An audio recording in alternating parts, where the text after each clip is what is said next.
warahmatullahi wabarakatuh. Waalaikumsalam warahmatullahi wabarakatuh. Selamat siang Pak Wardi. Selamat siang Pak. Sesuai janji kita minggu yang lalu, hari ini kita akan coaching tentang rencana pengembangan di sekolah SMA Pelaku Kampus ini. Bapak, saya lihat sekarang sepertinya kemerah-merahan wajah, lagi bahagia nampaknya. Alhamdulillah Pak. Insya Allah mudah-mudahan tetap bahagia. Kita juga dengan Bapak ya Pak. Tetap semangat. Berarti kalau memang lagi bahagia, nikmatlah nanti coaching kita ini ya. Insya Allah Pak. Beban-beban kerja selama ini untuk membina SMA Pelaku Kampus ini udah lepaskan sedikit demi sedikit ya. Pelan-pelan Pak, secara step by step. Baik Pak, sesuai dengan janji kita minggu lalu bahwa hari ini kita akan coaching tentang perencanaan atau pengembangan program Bapak pada SMA Belakang Sentis. Bagaimana tujuan Bapak dalam membuat perencanaan pengembangan di sekolah Bapak? Baik, terima kasih Pak. Selamat siang. Assalamualaikum warahmatullahi wabarakatuh. Saya Muhammad Wardianto dari Kepala Sekolah SMA Swasta Negeri Belakang Sentis berkaitan dengan pertanyaan yang disampaikan kepada saya mengenai dengan tujuan pengembangan program yang akan dibuat di SMA Swasta Negeri Belakang Sentis. Kita mengacu pada visi dan misi yang ada di sekolah, di mana kita memiliki visi sekolah itu yaitu unggul dalam mutu prestasi, berkarakter, selaras dengan iman dan takwa, berpijak pada budi pekerti luhur, sebagai lembaga pendidikan yang menuju standar nasional. Dan misi sekolah kita juga dikembangkan dari visi sekolah tersebut, yaitu mewujudkan manusia yang beretika, beriman, dan bertakwa kepada Tuhan Yang Maha Esa, mempunyai kepekaan sosial yang tinggi, berilmu pengetahuan, memiliki keterampilan dan teknologi, dan masih banyak lagi yang lainnya. Dengan kata lain, bahwasanya ada beberapa tujuan dari visi dan misi itu dalam tujuan sekolahnya. Yang pertama, terwujudnya budaya sekolah yang religius, yang jujur, disiplin, dan mandiri melalui kegiatan-kegiatan intrakurikuler, kokurikuler, ekstrakurikuler. Yang kedua, dengan tujuan sekolah itu terwujudnya sekolah yang berwawasan lingkungan dan ramah anak dengan berlandaskan budaya nasional dan kearifan lokal melalui pembelajaran yang kita lakukan. Yang ketiga adalah terbentuknya peserta didik yang cerdas, terampil, berkarakter, dan dapat melanjutkan pendidikan jenjang yang lebih tinggi. Dan terakhir adalah meningkatnya prestasi peserta didik di bidang kompetensi sains dan ekstrakurikuler di sekolah. Baik, terima kasih Pak Wardi. Berarti ukuran tujuan perencanaan pengembangan sekolah di SMA Bapak berdasarkan visi dan misi. Tentunya dalam visi dan misinya ada pencapaian-pencapaian yang akan kita lakukan. Ukuran keberhasilan program yang Bapak lakukan apa menurut Bapak?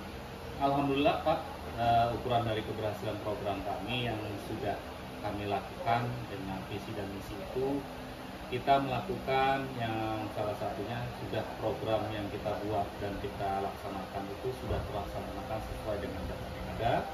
Contohnya Pak, yaitu pelaksanaan T5. Salah satunya yaitu Suara Demokrasi, di mana dilaksanakan ini di bulan-bulan awal September. Namun Pak, sebelumnya berkaitan dengan visi dan misi sekolah kami tadi, dari ukuran keberhasilan program tadi, kita sudah membuat bahwasannya melakukan hal-hal seperti dengan siswa itu bersalaman, pintu gerbang pada saat masuk dan pulang sekolah, pada saat KBM, sebelum mulai KBM dan sesudah KBM kita melakukan doa bersama, setiap hari, setiap minggunya kita pelaksanaan keagamaan, baik itu yang muslim dan juga yang non muslim dipisahkan, itu kita sudah lakukan dan kita laksanakan setiap minggunya. Jadi ukuran hal keberhasilan program itu setelah saya sampaikan dulu berarti ada tercapai ya, ada pencapaian program yang telah direncanakan pada awal semula kan. Iya. Nah, kemudian Bapak telah menyampaikan ukuran keberhasilan. Kemudian hal-hal apa yang harus Bapak kembangkan dalam mencapai program atau perencanaan? Apa yang perlu dikembangkan lah ke depannya? Insya Allah Pak, hal-hal yang harus kita disiapkan dan dikembangkan, yang pertama kita sarana dan prasarana terus kita perbaiki step by step, kan, karena kita mendukung atau mengarahkan kepada yang terbaik di sekolah kita. Itu yang pertama. Yang kedua, tak lupa juga dari SDM, peserta pendidik, gitu katakan pendidik ataupun bapak ibu guru yang ada di SMA swasta PAB 8 Sentis, kita terus tingkatkan, yang dimana baru-baru ini di akhir bulan 7 ataupun awal tahun ajaran baru 2024-2025, kita memberikan pembekalan berupa workshop untuk bapak ibu guru dengan mengembangkan ataupun menyampaikan tidak hanya kepada modul ajar dan sebagainya, tapi juga mengarah kepada nantinya arahnya adalah PNM. Oh, berarti Bapak sudah melakukan itu ya, hal-hal yang harus disiapkan atau dikembangkan ya. Tentunya setelah Bapak menyiapkan hal-hal yang harus disiapkan dan dikembangkan, identifikasi Bapak hal-hal apa-apa yang sudah ada yang bisa membantu keberhasilan. Identifikasi yang bagaimana yang Bapak untuk membantu keberhasilan? Baik Pak, terima kasih. Dari pertanyaan yang keempat ini berkaitan dengan identifikasi hal-hal yang sudah ada dan yang bisa membantu keberhasilan. Alhamdulillah Pak, tidak hanya dari peserta didik dan guru saja, tapi semua berkaitan. Yang pertama dari kegiatan ekskul kita Pak juga sudah alhamdulillah peningkatan step by step, pelan-pelan. Yang kedua dari hal itu juga dalam peserta didik dan guru juga kita sudah membuat kombel, komunitas belajar, dan juga ada SK-nya di situ. Dan yang ketiga dalam tadi Pak meningkatkan SDM pendidik atau sumber daya manusia baik serta pendidik guru ataupun bapak ibu guru, kita juga meningkatkan dalam pelatihan mandiri yaitu PNM, dan alhamdulillah Pak dalam PNM ini sudah 5 orang yang bersertifikat dan 5 orang lagi sedang berlangsung, dan mudah-mudahan ini masih step ini Pak ataupun tahap kedua masih 5 orang, namun ini tahap berikutnya sudah ada 10 orang yang arahnya ke sana. Itu sudah masuk ke program Bapak lah itu ya. Siap Pak. Baik, terima kasih Pak. Berarti Bapak sudah dapat mengidentifikasi ya untuk membantu yang sudah ada ya dari di SDM di sekolah kita, kemudian bisa membantu keberhasilan ya. Benar. Yang terakhir ini Pak, bagaimana Bapak mengidentifikasi dukungan yang diperlukan untuk program pengembangan rencana? Baik Pak, terima kasih. Kalau berdasarkan identifikasi dan pertanyaan Bapak yang kelima, bahwasanya identifikasi dukungan yang diperlukan, kita terus bekerja sama dengan pihak-pihak lainnya Pak, seperti dari salah satunya pihak Dinas Pendidikan Provinsi Sumatera Utara bisa, melalui Kacapis Wilayah 1 pun juga bisa, yaitu kita melakukan pelatihan-pelatihan atau workshop yang dilakukan dan melakukan kerjasama dengan mereka. Yang pertama Pak. Yang kedua, bersama juga dengan pengawas sekolah Pak Porang Siregar juga memberikan pelatihan dan workshop kepada kita seluruhnya.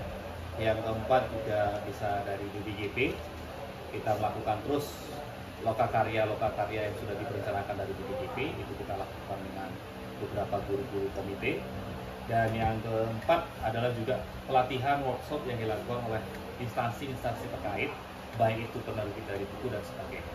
Inilah menunjang untuk sumber daya manusia dari pendidik atau para pendidik yang ada di SMA swasta. Bapak berdasarkan yang Bapak sampaikan tadi, berarti identifikasi yang dukungan yang Bapak arah itu dari eksternal ya? Iya. Dari internal bagaimana menurut Bapak? Internal insya Allah Pak, dukungannya alhamdulillah baik dari perguruan ataupun dari PUPAP itu sudah mendukung alhamdulillah 100%. Baik Pak, berarti tadi kita sudah berbincang dengan perencanaan program pengembangan sekolah SMA PAB 8 Sentis seperti virtual ini. Tentunya dari hasil coaching kita ini, nanti 3 bulan ke depan saya akan coaching kalibrasi lagi dengan Bapak. Siap Pak. Sampai sejauh mana yang Bapak sampaikan itu, apakah telah pencapaiannya, identifikasinya, dan kemajuan dari program itu. Siap.